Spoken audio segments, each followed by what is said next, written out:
গিরো dinner. এই গিরো ডিনারটা আমি কিনে এনেছি, যেটার মধ্যে রুটিটা আর গিরোটা আর কেচাপ দুটো ছিল।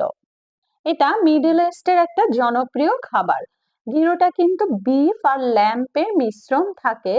পরে রুটিটার মধ্যে আমি এক্সট্রা শসা, টমেটো, পেঁয়াজ, লেবু এগুলো দিয়ে নিব। কেউ যদি ঝাল খেতে চান কাঁচামরিচ অ্যাড করতে পারেন, টেস্ট কিন্তু ভালোই হবে। আর আমার কাছে হোয়াইট যে সসটা ছিল এই সসটা বেশি মজা লেগেছিল। আর কাঁচামরিচ না দিলেও হয়, কারণ হলুদ, লাইট হলুদ কালার যে সসটা এটা হলো গিয়ে বেশ ভালোই ঝাল।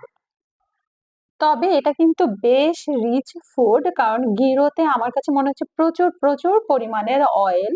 আমি জানি না গিরোটা ওরা কিভাবে বানায়। আর এটা এটুকু জানি এটা ল্যাম্প আর গরুর মাংস মিশিয়ে তারপরে বানায়। আপনারা যারা দেশের বাইরে